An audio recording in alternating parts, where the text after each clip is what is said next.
Vijayawada YCP MP అభ్యర్థి కేశినేని నాని కుమార్తె కేశినేని శ్వేత విజయవాడ పశ్చిమ నియోజకవర్గం 49వ డివిజన్లో ఎన్నికల ప్రచారం నిర్వహించారు. 8,000 కోట్ల రూపాయలతో విజయవాడను తన తండ్రి అభివృద్ధి చేశారన్నారు. ఆయన ప్రజలకు ఎప్పుడూ అందుబాటులో ఉంటానన్నారు. ప్రత్యర్థి కేశినేని చిన్నిపై ఆమె విమర్శలు గుప్పించారు.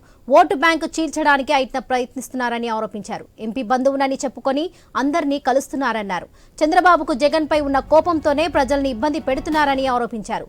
నవరత్నాల వల్ల రాష్ట్రం శ్రీలంక అవుతుందన్న బాబే ఇప్పుడు వాటినే కాపీ కొట్టి మేనిఫెస్టోలో పెట్టుకున్నారన్నారు. పలు దఫాలుగా సీఎంగా పనిచేసిన చంద్రబాబు ప్రజలకేం చేశారో చెప్పాలన్నారు కేశినేని శ్వేత.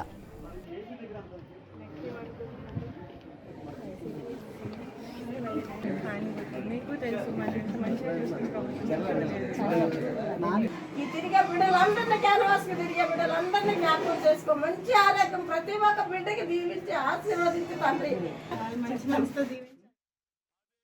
కూడా చాలా బాధాకరమైంది. ఎందుకంటే గత 5 సంవత్సరాల్లో కూడా ప్రతి ఒక్కరికి కూడా పెన్షన్ అనేది వాలంటీర్లే స్వయంగా ఇంటికి వెళ్ళి ఇవ్వడం జరుగుతుంది.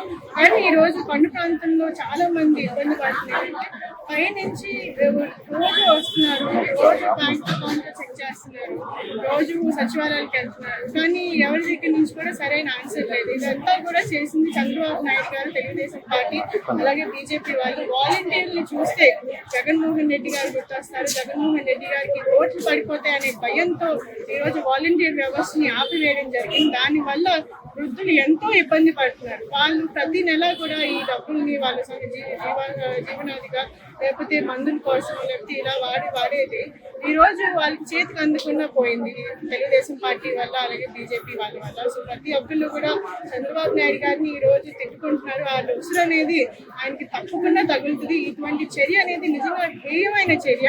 జగన్మోహన్ రెడ్డి గారి గురించి ఇన్సెక్యూరిటీ ఉండొచ్చు, లేకపోతే ఆయన మీద ఏమన్నా ఉండొచ్చు, కానీ ఈ రకంగా ప్రజల్ని ఇబ్బంది పెట్టే చర్యలు అనేది చేయకూడదు, చాలా తప్పు. ప్రత్యేకంగా పెద్దవాళ్ళని, వృద్ధుల్ని ఈ రకంగా ఇబ్బంది పెడితే దానికి తగిన శాస్త్ర అనేది ఎవరికైనా